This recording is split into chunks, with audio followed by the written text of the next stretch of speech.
examples. We are working in lesson 1.3, and you need to turn to page 16 in your student journal.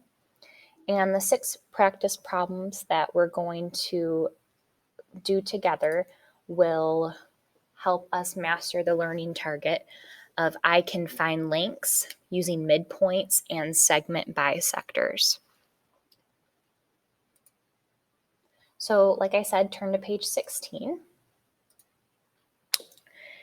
And in numbers 1 through 3, it tells us to identify the segment bisector of line segment AB, then find the length of AB.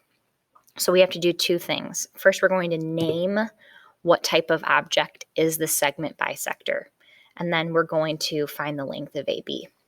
So in number 1, remember a segment bisector is a point or a ray or a line segment that intersects at the midpoint. And in number 1, I can tell that point M is the midpoint because it divides line segment AB into 2 congruent segments. So our segment bisector is point M because that is the midpoint. And now we need to find the length of AB. Well, if M is the midpoint and the length of AM is 13, it must be true that the length of MB is also 13. So 13 plus 13 gets us 26. So AB has a length of 26. In number 2, the segment bisector is a ray this time because it intersects at the midpoint M.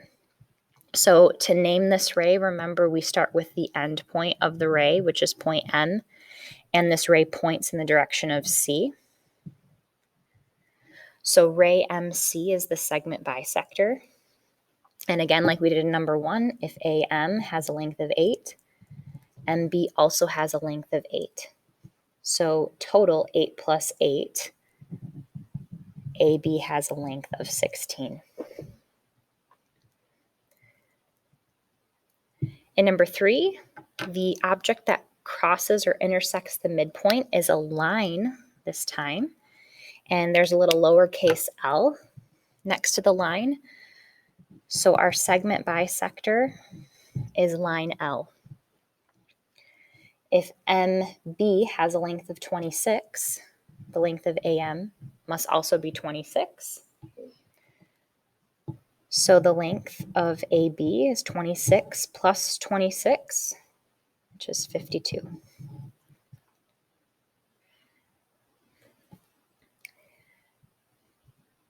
In 4 through 6, again, we need to identify the segment bisector of line segment EF, and then we need to find the length of EF. This is going to take a little bit more work than what we just did above. In number 4, our segment bisector is a ray.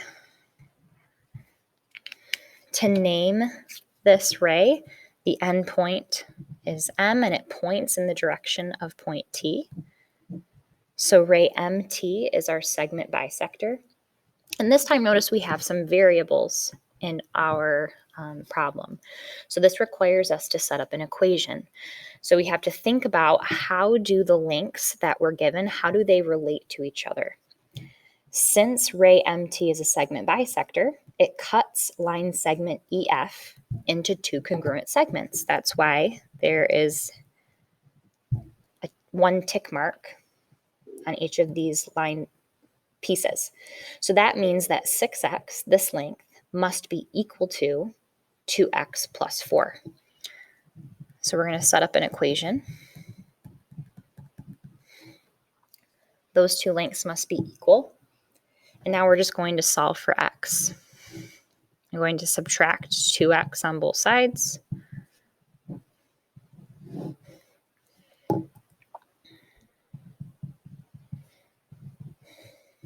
I need to divide both sides by 4.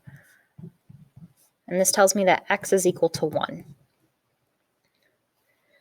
Now I'm not done because I need to find the length of EF. So I need to now take my x value and substitute it in. So EM has a length of 6x, or 6 times 1. So this has a length of 6, which automatically must mean that MF has a length of 6 as well. So the length of EF is equal to 6 plus 6, which is 12. Now we are going to start number 5. In number 5, the segment bisector of line segment EF is a line M.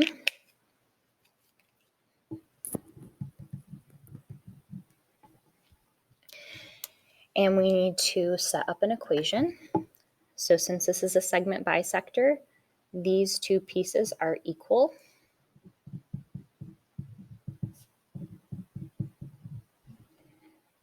I need to solve for x. I'll subtract x on both sides.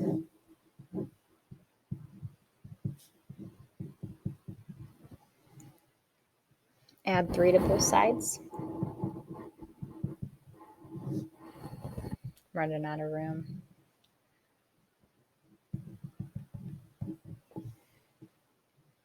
Divide both sides by 6.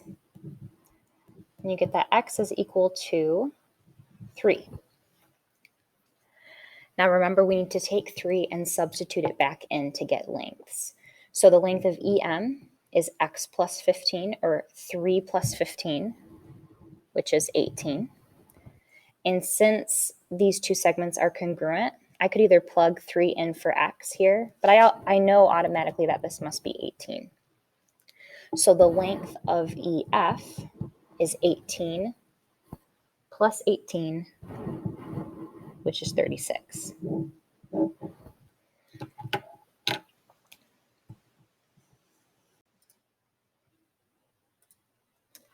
And finally, in number 6, our segment bisector this time is point M, which is the midpoint. And to solve for x, we know that 3x minus 4 must be equal in length to 5x minus 12.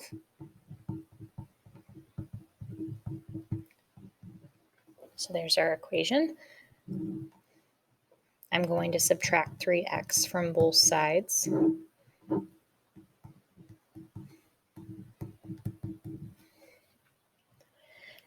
Now I'm going to add 12 to both sides.